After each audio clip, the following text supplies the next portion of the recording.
Ladies and gentlemen, what's going on? My name is Jason Lewis. I'm a native of Capitol Heights, Maryland. So DMV stand up, hail to the Washington football team is what we're going by. I'm a two-time college graduate. I'm a motivational speaker, and I am the owner of Tulin Comics. Tulin Comics is a superhero comic book. And our mission statement here is to encourage, empower, and inspire every single young person through the medium of superhero comic books. I grew up watching superhero comics like X-Men, Spider-Man, Power Rangers, all that. And as I was motivationally speaking, I was starting to realize that a dope way to gain young people's attention, to entertain them, and to massage morality and positivity is by using superheroes. So we created Tulin comic books. Now, what we're going through today is going to be talking about our entire program. Our target market is 7 to 12-year-old boys who are interested and entertained by superheroes. One of the biggest problems that we've seen is that families are constantly looking for family-friendly content, but that also is not going to be like lame and boring and cheesy, anything like that. That's where Tulin Comics jumps right into the market. Our product is a family-friendly superhero comic book that does what we like to call address the madness.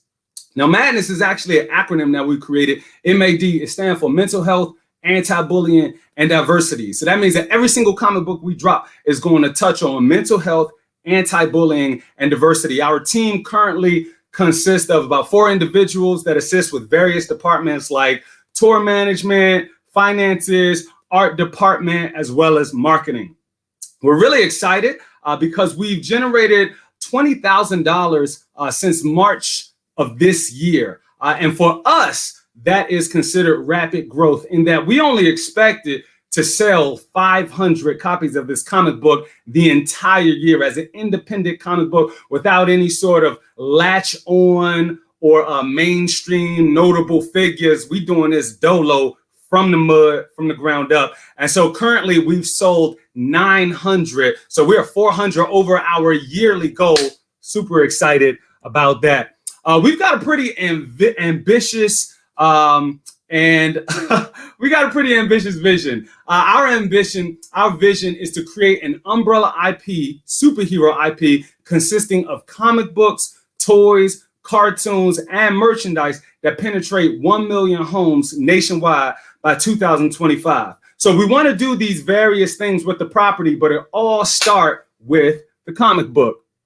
And the way that we're going to get the comic book out there, the way that we have been getting the comic book out there is very grassroots. So right now we selling this product at concerts, at Comic-Cons, at public schools, homeschool conferences, music festivals, family-friendly events, churches. Yo, if there's young people who need inspiration, uplifting, and encouraging, Tulin Comics, we finna pull up and we're gonna try to get them this encouragement. Our current business model is one of gradual scaling. And the way that we do that is the first thing we're trying to do is establish our comic book with our tour. Right now, we are going across the entire country, touring various events and selling our comic book there. Then we will graduate to releasing multiple issues, building our fan base. And then we want to secure hard copy distribution at a brick and mortar. So not only are we there in person, but we're also available online, and we're also available at your local comic book stores or even your local grocery stores that sell magazines and things of that such. And then we get a little ambitious, like I said previously, where we want to debut the cartoon, debut the toy line, but everything starts with the Tulin comic book. Our primary superhero, matter of fact, his name is Drip. Drip is actually an acronym, and it stands for Do Right, Inspire People. So our primary superhero, Drip, his name is an acronym. It stands for Do Right, Inspire People. And that's what we're trying to encourage every young person who read our comic book to do right and inspire people. Our need is for $70,000.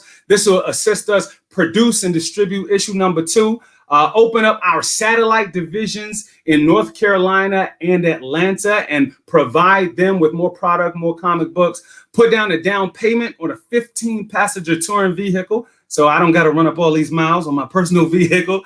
And also, again, like we said, with the vision is to create a 17-minute cartoon pilot. But again, it all starts with the comic book. So in summary, what we know is that families are looking for kid-friendly content. I don't know if y'all have grandkids or sons or daughters or nieces or nephews, but if you do, I'm sure that you're very interested in them making sure that they're reading family-friendly content. So we've created a superhero comic book that addresses mental health, anti-bullying, and diversity, and we are requesting $70,000 to assist with scaling, product distribution, and creative development. All that being said, this is the most personal slide of everything to me, because this slide right here, this is going to bring in that family unit that we're passionate about. This is going to bring in reading comprehension, reading literacy with young people that we're passionate about, not exclusively, but we do want to highlight within minorities. This is going to bring in a promotion of positivity, morality, and values. This right here, this is the lifeblood of Tulin. This is why we wake up in the morning. This is why we drive 12 hours to an event and do what we do, so that we can keep getting images like this from our consumers. This is Tulin. We want to encourage, empower, and inspire every single reader of our comic book. My name is Jason Lewis. Thank you guys so much for your time. Okay, yeah. I guess I'd be curious to know about, your competition or anybody that you see that's doing what you're doing. I wouldn't even say look at them as competition per se, but just somebody that has a template. Is it Marvel or Disney or something like that, where you kind of say, okay, this gives us a guideline of how we can kind of keep building on this, as time goes on. Who's in your space, and who are you? What companies might be aspirational to where you are right now? Okay. So not to sound arrogant or anything like that, but I guess for the layman, you would look at DC Comics, you would look at Marvel Comics, but I wouldn't necessarily say that that's going to be our competition. One of the biggest reasons is because comic book community, they different, man.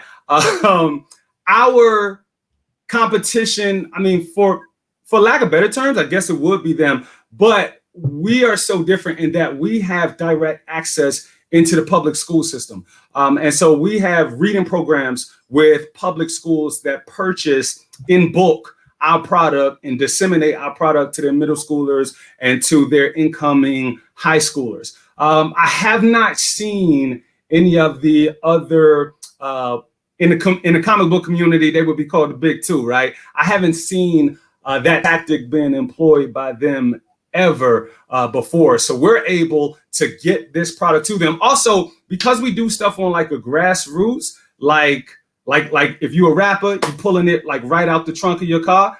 We are able to get this product to a lot of young people where this is their first introduction ever to a comic book. And so they are actually being introduced to our product before they're being introduced to some of our competitors' products. Now, competitors, of course, they got like giant machines and things of that nature behind them, but we have yet to come by a person that was like, no, I don't want this because I like Batman, or no, I don't want this because I like Spider-Man. So you were right in your original assessment. It's not really competition, but they're doing it at a healthy level. We respect that, but we try and do something a little different. So you've already got that access to the school systems and whatnot. That's pretty much where you expect most of your money to come from, is that access that you've already established, or you're hoping to establish more access? So the school system is going to provide not necessarily finances, because a lot of schools we work with, Title I, low-income schools, they don't got much bread. We are taking an L financially by servicing them with our product. But I grew up right outside of Washington, D.C., so I know the importance of reading comprehension, reading literacy. So we're actually taking an L when we actually give out a lot of these books to the schools. However, what the schools will provide is it's going to generate buzz, it's going to generate traffic, and because we believe in our product, after they get hooked on the first one, well, then they will begin purchasing more and more for the incoming issues. So it's good for traffic. It's great for buzz. It's great for just generating notoriety for our product. But that's not the majority of our finances. As of right now, the majority of our finances come from hard copy sales. Like if we pull up at an event, we are likely to do $1,200, $1,500 at an event. And with only putting down $150 for a table, paying staff about $200, you know what I'm saying? We're netting a healthy amount. But that just means that we got to stay on the road consistently. Wow, very nice. Thank you. Yeah, man. Yo, Jason, the presentation was super dope. And I apologize for skipping out. My laptop died. I wanted to make sure I was still plugged in. This is inspiring. I think not only do Black kids, but all kids need to see Black superheroes. So this is really cool. My first question to you is, what do the margins look like for you right now? So what are the production costs of what it takes to make one of these? I'm looking at the pictures right now, and it looks like it's very high quality. I mean, probably better than most other comic books I've seen. And then how much are you selling? All right. That was one of the things that we wanted to separate. And that was why with the previous question, I was like, we're doing a lot of things different. So in the comic book community, there's like a cookie cutter way to do things. But I didn't grow up in the comic book community, so I don't really know exactly how they do things. So for instance, like you can already see, just even in the pictures, we're putting out a higher quality product than the traditional comic book. We're putting out more content than a traditional comic book. So as far as what the margins look like, it's running us roughly around $2.25 per issue, but we're moving it at $15. And so distribution, it costs not necessarily distribution, but publishing each issue, we're running again at $2.25 per issue. We're paying staff so that when we do get to an event, everybody is well taken care of. And we're also paying vendor spots at various events. And that's going to vary, right? So you get some events that are smaller. It might be like $200 for a table. You get a huge event that's going to be 3,000, 4,000 people. That table might run you $600, $700, even up to New York Con. That's going to run you like $1,250 over the course of 4 or 5 days. And so that's going to vary. We are extremely excited because we are seeing return on investment much sooner than we thought. We really was just hoping to break even this year. And so just a lot of people are fascinated with the comic book, but also the cause.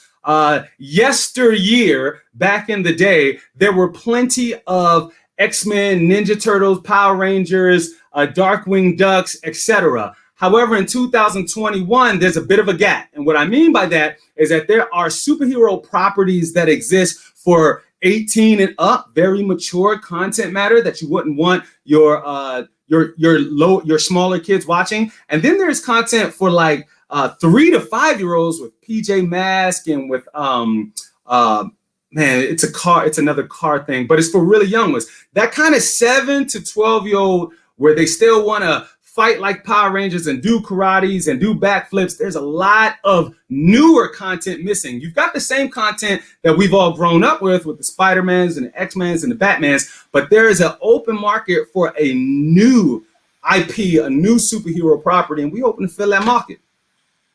Yeah, $2.25 production to $15 is great margins.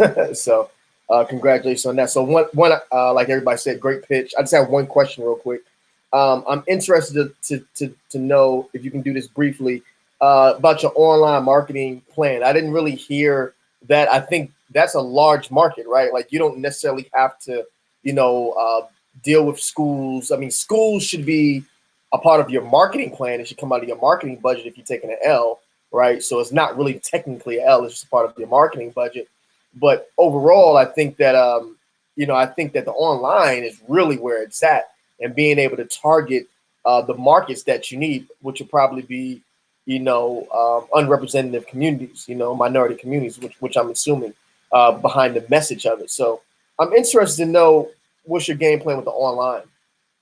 So fantastic question. With the online marketing, we're planning to use things like Google Ads, of course, Facebook, social media. Facebook is going to be a huge one for us. And here is why. One of the reasons it's going to be so big, because while our consumer is going to be these younger children who are reading our comic books, our customer, the people with the bread, is older adults who have that value in making sure that their kids are going to be reading something positive. And we all know that Facebook has a much larger market of older people. So we are planning to get that revved up even more so than what we're currently doing. But anybody's been following, we realize that Facebook has kind of lost some things as far as algorithms are concerned. And so it kind of dumping that money into a lot of ad space there until they get that taken care of. We're saving that money and we're investing it more so in our setup at these events, in prototypes, proof of concept with the toys, proof of concept with the cartoon as well. But we are actively engaging and we're keeping our eye looking for when Facebook can correct that default so we can dive all in. Good. The only thing I want to say, I will challenge you to add TikTok in there. Depending, based on what your target demographic is, I think that's the market that you may want to look at too. A lot of viral content go there, and also look at motion graphics as well. Overall, I love the product, great margins. Congratulations, and wish you best of luck.